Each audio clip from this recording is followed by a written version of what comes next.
All right, welcome. You guys are picking up with me here. Just making a quick little video on my drive home from work of kind of being stuck in traffic. So not necessarily bumper to bumper traffic, but looking how just downloaded version 13.2.6 does in, rush hour traffic on the interstate, and also approaching a construction zone as well. So you typically on my drives here, I've been a little leery of letting FSD kind of control the car in rush hour traffic, and so I usually through this stretch of Interstate 25 here in Colorado Springs, I usually take control of the car. But I'm going to go ahead and give it a go, and I figured I'd jump on here mid-drive here as we approach this rush hour traffic every day. Usually this time of the day slows down right here, but how the car kind of handles it in as well. And it's partly rush hour coming this way because it's approaching this construction zone. As you can see, we're coming up on that with 55-mile-an-hour signs. Semi trucks coming through this area and whatnot. But thought I'd just hop on, make a quick little video to show you how this goes. And cars merging on the interstate during rush hour traffic, but also just kind of stop and go, and how the car handles it. Because I think some people who are looking at the idea of full self-driving or autonomous driving, obviously get nervous when lines of cars that are right here, cars that are merging on, cars that are stopping in front of you. So how the software kind of handles this, and as it progresses, and you can see we got signs up here with weaving lanes, and then eventually getting out of this construction zone. But just it's 4 o'clock in the afternoon. You go, you stop, you go, you stop. That's a little stop and go traffic. Not necessarily bumper to bumper, but see how it handles right here. And I've come through this area right here real fast before. And you get nervous a little bit, and I've taken control.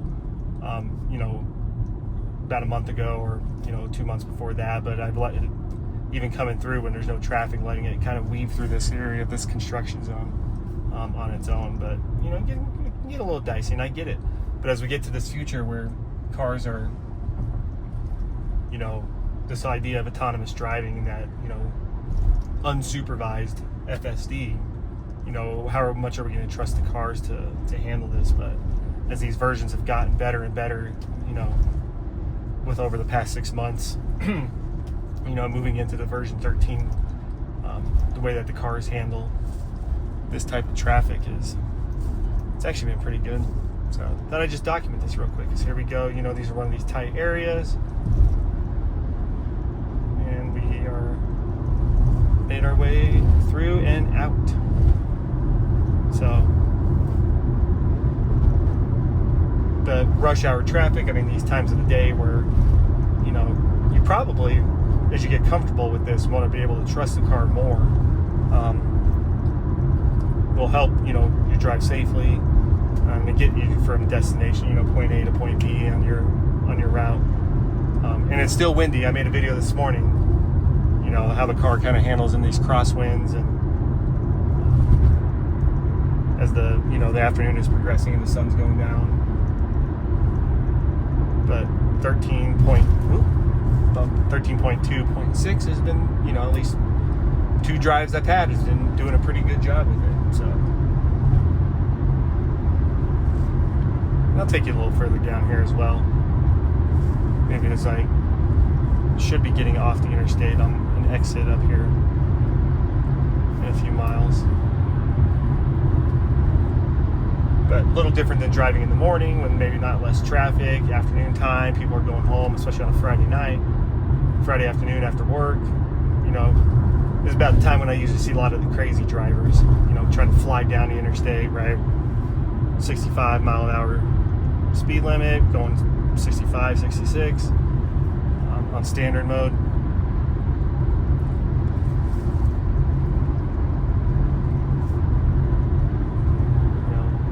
How does this car, as the sun sets, how does it handle light changes from shady to sunlight, to shady to sunlight, driving directly into the sun and things like that. But no, I just wanted to pop on, do a quick little video. So like I said, I'll take you to the exit and then we'll stop, but maybe something will happen here. more and more I've done this, the more and more I've driven on these versions of FSD, less engagements. Like I said back there, usually I would disengage, kind of go through that that rush hour traffic and then into that construction zone. But as I've gotten more and more comfortable with it, disengage less. Kind of let the... But today, though, I've been having this issue. I don't know because of the sun or my sunglasses, of the attention monitoring keeps going off on me. Like, I have my sunglasses on. I had a hat on a little bit ago, and I noticed that usually does it. But with the camera up here, it keeps going in and out on me. Maybe because I'm holding the tripod as well. But even before I started recording the video, I had nothing in my hand, and it just kept going in and out, and attention monitoring unactive, now attention monitoring active again. So, and going right into the sun, as you can see.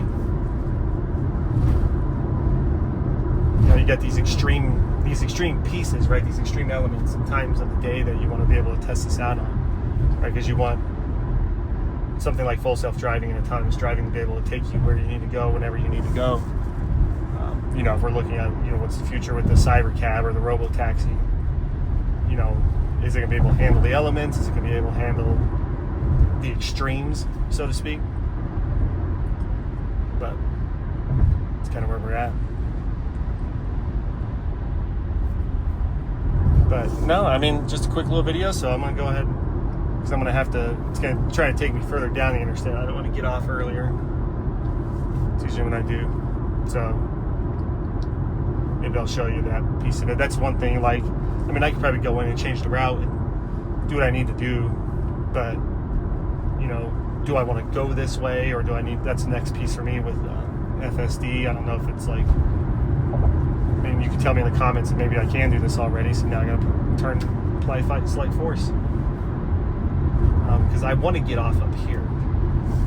So some days it takes me further down the interstate to go where I'm going right now, or some days it'll take me on this exit here. That's just less than a mile. So I'm actually going to disengage so I can get over.